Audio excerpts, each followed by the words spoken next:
Blade Oversoul, c'est parti. Alors, aujourd'hui, on va parler de Pokémon. Avant de commencer, est-ce qu'on a des fans de Pokémon dans ce live? Ouais, ça va. Autour de cette table et bien sûr dans le chat. Dites-moi tout. Alors, qui est fan un peu de Pokémon? Moi, je suis fan, mais ça fait un bail que j'ai lâché parce que de base, je suis sur les jeux. Ok. Et je me suis remis un peu dedans parce que j'ai mon gars Nutituff qui faisait des émissions Pokémag ici. Cœur sur Et, Nutituff. mais sinon, ces temps-ci, à part mes peluches Pikachu que j'ai, je suis plus trop dans Pokémon. Ok, Chris. Plus trop dans l'actu, Normal, plutôt dans t'es la vieux, hein. nostalgie. Première version, tout ça, jusqu'à Earth Gold, South Silver, et puis après, Le meilleur. Pas mal, pas mal. je me suis arrêté là. Alan? Alors, je suis pas un fan de Pokémon, mais j'ai Ouais. joué au Pokémon T'as quand joué. j'étais petit. Je kiffais les Pokémon, hein, les Platine, Soul Silver.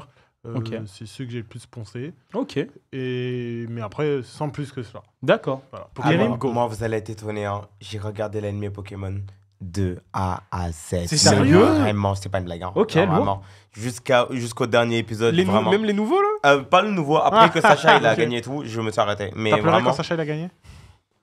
dans les faits, c'est pas du spoil. J'espère. Non, Donc, c'est pas un spoil. Ok, d'accord. Bah, dans le tout chat. le monde sait. Ah. Mais après ça, j'ai pas regardé le nouvel anime avec les deux nouveaux protagonistes. Ouais. Mais vraiment, en fait, c'est un peu grâce à ça que je me suis lancé dans les animés. Donc, vraiment, j'ai tout regardé. Par contre, les jeux vidéo, j'ai un peu lâché parce que c'est devenu mythe ces dernières années. Et Soyons toi, honnêtes, O hein. Moi, je suis un grand fan de la licence de base. Un peu moins comme toi avec les derniers jeux qui sont sortis récemment, mais moi, Pokémon, c'est ma vie. D'ailleurs, la meilleure génération, c'est la deuxième génération. Hein Or, argent, cristal, il n'y a pas débat. Dans le chat, si vous dites le contraire, je vous attends dehors, on se péta, il n'y a pas de souci. Non, je rigole, je suis pas un mec violent.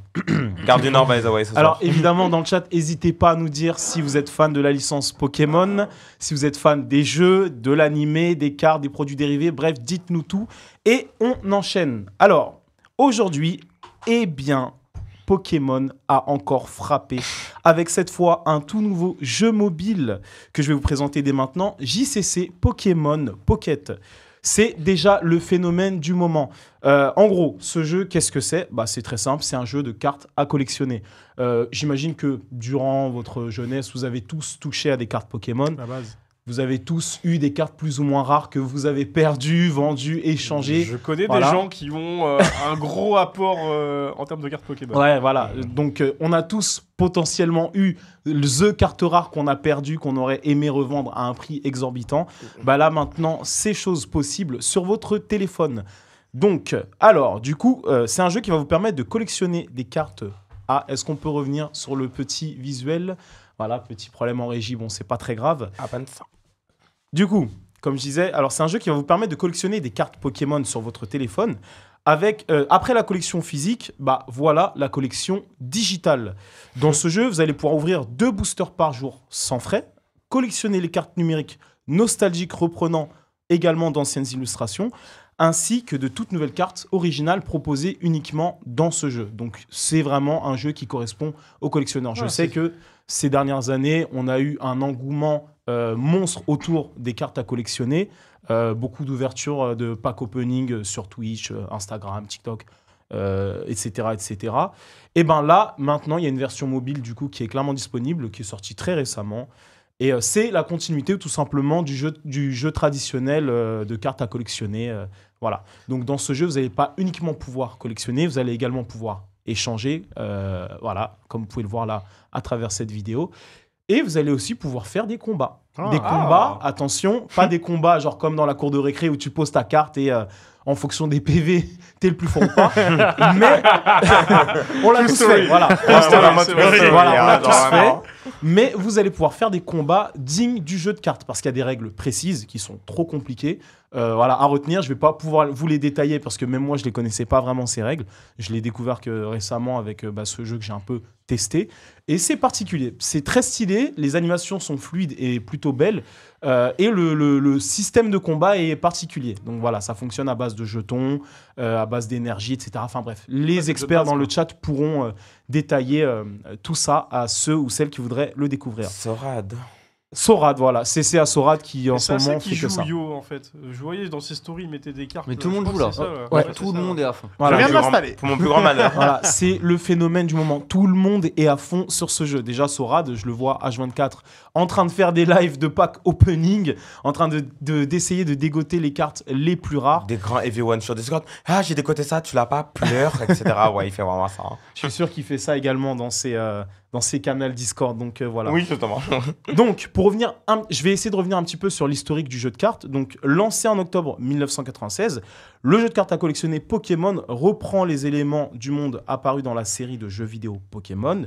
Les adeptes du JCC Pokémon pourront collectionner dès à présent toutes les cartes souhaitées des éditions de 1996 à maintenant avec, comme je vous l'ai dit, des cartes complètement exclusives.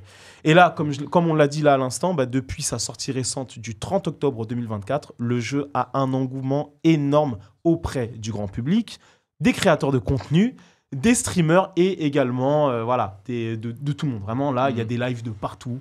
Je me baladais justement pour préparer cette chronique sur les réseaux sociaux et c'est n'importe quoi à quel point les gens sont fous. Genre maintenant, dans les stories, comme tu l'as dit, Johan, par exemple, chacun se vante de la carte qu'il a obtenue, Exactement, ouais. etc. Et c'est n'importe quoi. Donc, tout le monde en parle. Et en fait, ça me rappelle un petit peu, je sais pas si vous avez connu un certain... Pokémon Go. Ça me rappelle un petit peu un Pokémon Go et j'ai l'impression que Pokémon, c'est genre la licence immortelle qu'elle pense être. Ah, mais oui, voilà. Oui, c'est clairement. Genre, Pokémon, c'est le phénomène, c'est devenu la franchise et la licence la plus rentable et lucrative au monde, devant Disney, devant Star Wars, devant les comics, devant Marvel. C'est n'importe quoi ce qu'a su faire Pokémon. Ça touche toutes les générations, du plus petit au plus âgé, n'est-ce pas Chris, hein? CC. Et donc voilà. Et juste avant de terminer cette chronique, j'ai une petite question pour vous. Est-ce que pour vous, Pokémon, c'est une licence immortelle ou est-ce qu'un jour, Pokémon va faiblir ou pas? Alors, moi, je pense que c'est une licence immortelle et le TCG Pocket le prouve parce que même quand ils sortent un truc naze comme ça marche. Donc, ça prouve en fait que c'est immortel parce que, faut le dire, c'est naze. Genre, ils ont écrit un moment sur le trailer, c'est les images du jeu en cours de développement. Du coup, le jeu, il est sorti toujours en développement vu comment la plateforme est. Non, mais c'est honteux, je suis désolé, c'est honteux. En vrai, quand tu te balades un peu, c'est moyen. Genre, en termes de menu, de HUD, etc. Tu sens que c'est encore un prototype, mais bon, ça va s'améliorer avec le temps. Après, côté marketing, ils sont quand même assez forts parce que, tu vois, aujourd'hui, tout le monde a un smartphone. Et quel est le meilleur moyen de poncer une licence que de se mettre là où tout le monde utilise son téléphone? Donc, tu vois, je pense qu'il y a moins de gens aujourd'hui qui ont une petite Game Boy. C'est ça. C'est quoi la dernière Game Boy là, qui est sortie? C'est la Ouais, voilà. Même moi, je sais pas. Comment ça, Game Boy 3D? Tu vois, genre la 3D, c'est pas tout le monde qui a une 3D sur soi, tu vois. Donc, en vrai, il n'y a rien de mieux que d'avoir ton téléphone et d'adapter ça aujourd'hui. Oui, tu rigoles, mais. Il a dit Game Boy, t'es mal le vieillard. Et lui, il a répondu 3D. C'est pas que moi, C'est j'ai la répondu Game Boy. même la Elle s'appelle comme My ça. God. C'est une mais Nintendo Switch. mais tu sais, elle est sortie quand la Game Boy? La Game Boy, j'avais 3 ans quand j'ai vu la première fois la Game Boy. Je sais de quoi je parle. C'est quoi la dernière GameCube qui est sortie? Il a parlé comme mes parents. J'avais Prends ton oublié que la Game Boy, Game Boy. J'avais oublié que la Game Boy C'est existait. exactement ça. Nintendo 64. Mais en vrai, ils savent trop bien exploiter la licence. Et en vrai, bon, oui, j'avoue, c'est éclaté d'avoir des cartes sur ton téléphone. Mais bon, Ouais. voilà, tu vois, après, je pense qu'il faut trouver.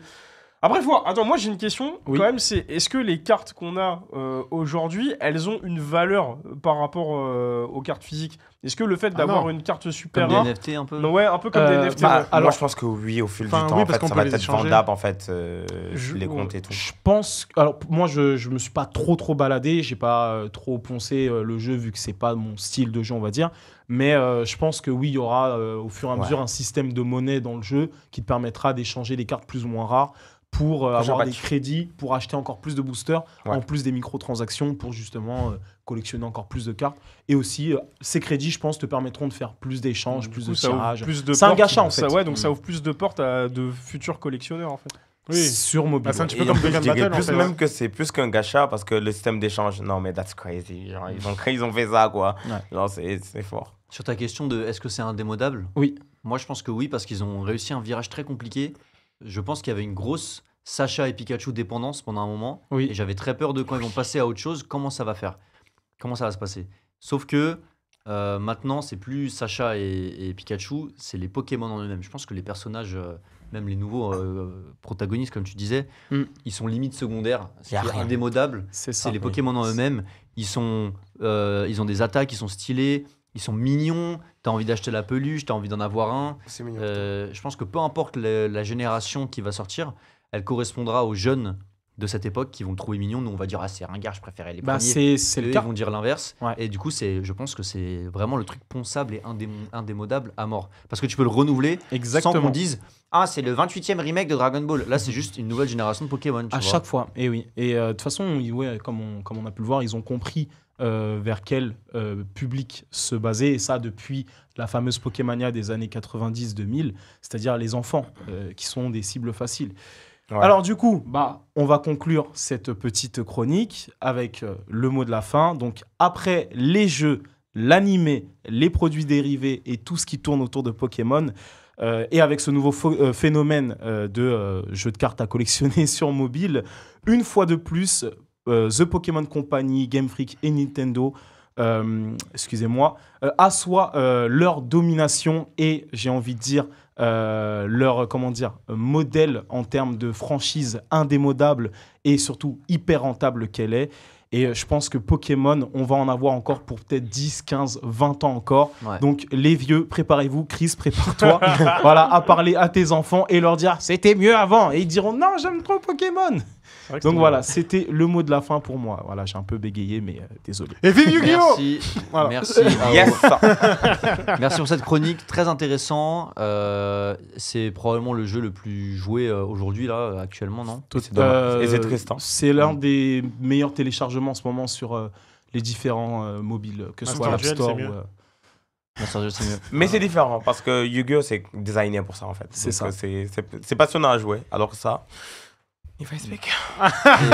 Et moi, ce que je kiffe, et je rebondis un peu à quelque chose sur le chat, c'est qu'il n'y a pas besoin d'avoir les meilleurs graphismes du monde. Ils ont fait des jeux sur Switch qui étaient finis à 50% et qui étaient plus buggés qu'autre chose. On râlait et finalement, un simple jeu de cartes fait que ça crée de l'engouement. Ça crée énormément d'engouement. Ah, mais après ça montre juste que la communauté, ils sont pas compliqués, qu'ils ont des standards très bas. Après, l'humain, on est matrixé par les cartes. Les jeux de cartes, ça existe depuis et aussi les gachas. Des temps, et les gachas, les jeux de hasard. On aime tellement ça. C'est en même temps. Après, sur ça, je me dis, quand même, Pokémon. Après un petit train de retard, je me suis dit pourquoi c'est pas une application qui existe depuis longtemps. Sachant que leur concurrent direct sur le délire, c'est Yu-Gi-Oh! Yu-Gi-Oh! Ils ont fait Master Duel, ils ont fait Duel Link, ils ont fait encore d'autres jeux et tout. Je me suis dit quand même de cartes à collectionner. Combien de temps est-ce que cette hype du jeu va exister? Pokémon Go, je vous rappelle qu'à l'époque, là c'est rien là ce qu'on vit avec ce genre. Pas grand chose. Pokémon Go, il y a des gens qui faisaient 140 kilos qui sont retombés à 80 juste parce qu'ils allaient chercher des Pokémon toute la journée. Hein. Ah oui. Hein. C'est vraiment, il y avait un. T'as maigri grâce à Pokémon Go. Je plaide coupable. Je pense que Pokémon Go est la raison. Et juste parce que ils n'ont pas écouté les utilisateurs sur on aimerait telle évolution dans le jeu, tel développement, notamment des vrais combats et pas comme ça, tu vois. Juste à cause de ça, je pense que ça a perdu une hype. C'est retombé rapidement, ouais, c'est vrai. Est-ce qu'ils vont réussir à garder cette hype sur ce jeu ou est-ce que le prochain jeu de cartes ou le prochain jeu Pokémon qui sortira va bouffer cette hype du moment? C'est ça la vraie question. Non, ça va être bouffé par Honkai Star Rail. Par quoi? Honkai Star Rail. Et les prochains jeux Hoyoverse. Ok. Moi je pense pas, mais moi je pense que ce jeu en fait c'est un jeu qui va se vivre tout seul. C'est pas justement un jeu comme Pokémon Go qui était encore expérimental ou dans lequel déjà ils avaient fait beaucoup de promesses qui n'ont pas été respectées de base. Ça. Et alors que là, il n'y a pas vraiment de promesses. C'est tu peux collectionner des cartes et tu peux jouer au jeu de cartes comme tu le jouais dans la vraie vie, mais cette fois sur ton téléphone. Donc c'est un jeu, les mises à jour à faire, c'est tiens, il y a un nouveau booster qui est sorti en vrai, on va le sortir dans le jeu. Je suis d'accord, mais après ils peuvent nous surprendre, hein. Peut-être qu'ils peuvent faire un pont entre ce jeu-là et Pokémon Go, tu vois. Ouais. Et après, pour finir, moi j'ai envie de dire que ça a toujours été cohérent vis-à-vis de Nintendo, Game Freak et même The Pokémon Company.